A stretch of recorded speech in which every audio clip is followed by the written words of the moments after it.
ஒருத்தர் இருக்காரு, மருத்துவர் அன்புமணி ராமதாஸ் அவர்கள்னு. அவர் என்ன தெரியுமா சொன்னாரு?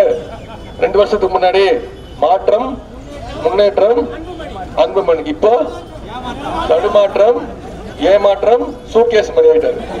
அம்மா வழியில் ஆட்சி, அம்மா வழியில் ஆட்சின்னு சொல்றாங்கல்ல, இப்போ அதான சொல்லிட்டு இருக்காங்க. அம்மா ஆட்சி நடத்திட்டு இருக்கோன்னு. அந்த அம்மா எப்படி செத்தாங்கன்னு சொன்னாங்களா? இது வரைக்கும் யார்ட்டையாவது உண்மையை சொன்னாங்களா? இந்த மாதிரி இந்த அம்மாக்கு இந்த பிரச்சனை, இந்த மருத்துவம் பார்க்கப்பட்டது, இதனால இறந்தாங்கன்னு சொன்னாங்களா? யாரையாவது பார்க்க விட்டாங்களா? அப்போலோ ஹாஸ்பிட்டல் அடைச்சி வச்சு 90 நாள் யாரையுமே பார்க்க விடல. ஆளுநர் போனார், பார்க்க விடல. எதிர்கட்சி தலைவர் போனார், பார்க்க விடல. ஆனா என்ன சொன்னாங்க? அம்மா இட்லி சாப்பிட்டாங்க, அம்மா தொட்டுக்க சட்னி சாப்பிட்டாங்க சொன்னாங்களா? அம்மா ஜூஸ் குடிச்சாங்க. ஒரு juice 2 idli. Apollo hospital bill போட்டாங்க. எவ்வளவு தெரியுமா? 1.5 கோடி. ஒரு இட்லி அப்போ 75 லட்சம் ரூபாய்.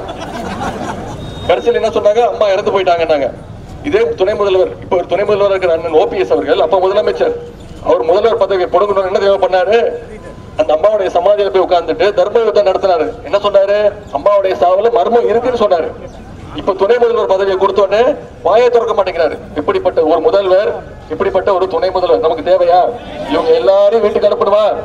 அதுக்கான தேதி ஏப்ரல் 18. வாக்காளர் பெருமக்களே, வருகிற ஏப்ரல் 18ஆம் தேதி திரு ஜெயக்குமார் அவர்களுக்கும் திருமதி கனிமொழி அவர்களுக்கும் உதயசூரியன் சின்னத்தில் வெற்றி பெற செய்து வாக்களித்து மிக பெருவாரியான வாக்கு வித்தியாசம் வெற்றி பெற செய்வீங்களா? அதற்கான உறுதி ஏற்போம். உதயசூரியன், உதயசூரியன், உதயசூரியன். உங்களுடைய வரவேற்புக்கு நன்றி.